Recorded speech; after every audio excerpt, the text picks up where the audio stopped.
So at my core, I'm not a quitter. I like to stick with things and I like to accomplish tasks. And when I'm stressed, I mark them as complete and it feels amazing. I love the word stick-to-itiveness. It's the quality that allows someone to continue trying to do something even when it's difficult or unpleasant. That sounds a little harsh, but it is how I sort of live my core value here. And there are times in life when I've really wanted to quit. So this talk is about quitting. And I've really wrestled with whether or not to do these things. They could be a bad habit, a bad relationship, a bad job. And I'm going to walk you through one moment in high school where I was plagued with this idea of do I quit or do I stick with it? This is not an announcement about quitting Millbrook. You're stuck with me.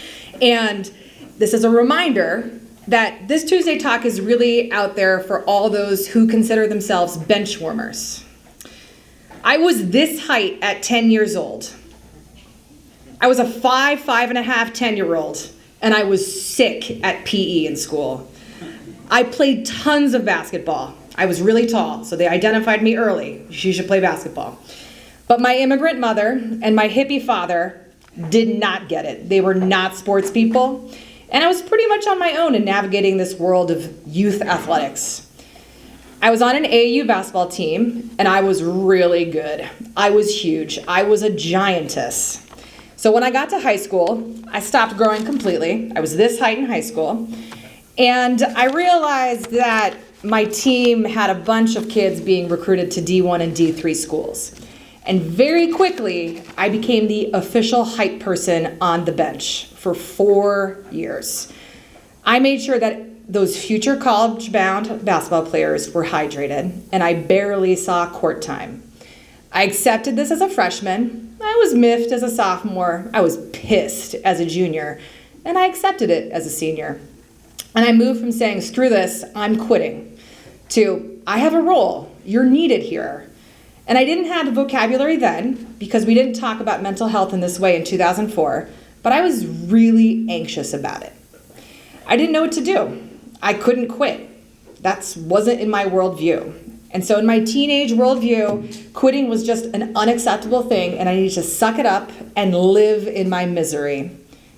That's the wrong answer. And after a while, I decided I needed to search for something to be good at because basketball just wasn't it. And I went to prep school. I had to play sports all 3 seasons. I had to join things and be involved. So I picked up lacrosse as a ninth grader. I found a new passion. I joined our school's college bowl competition team. Yes, real interscholastic college bowl, for those that know what that is. I became a tenor in an a cappella group, and I sucked it up at basketball. And looking back on it, 1.5 decades, 2 decades later, I'm really happy I did this. I ended up marrying somebody whose family is all about basketball all the time.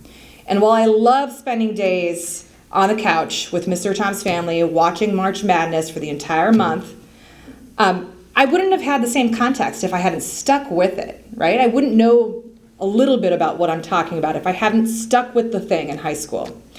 And if I'd stopped playing, I'm not sure I would have connected with his family and this world, right? I was also forced to find joy somewhere else, to find a new passion when I just wasn't succeeding. I wasn't as successful as I wanted to be. And I think bigger than anything, I learned to stay committed to a group and a team. I learned to find a new role when that role wasn't the success I'd imagined initially. And while I wasn't playing any meaningful minutes whatsoever, there was one 3-pointer my sophomore year I'll never forget. I was captain of my basketball team my senior year, and not because I played any meaningful minutes. I found meaning in doing work behind the scenes, accomplishing tasks for other people and helping other people get better, and in building patience when I did not get what I wanted or expected. And I learned that being a leader does not mean having all the glory. Being a leader can mean working with others in community, and being a leader means committing to that community. And as it turns out, community is more important to me than my own success. And while there are things in life that are worth quitting, like a bad relationship, a bad habit, think about who you are, what you value, and how you find a role when it isn't what you expected. And for those that don't think they make an impact on their team, you can even do that on the bench. Let's beat Pomfret.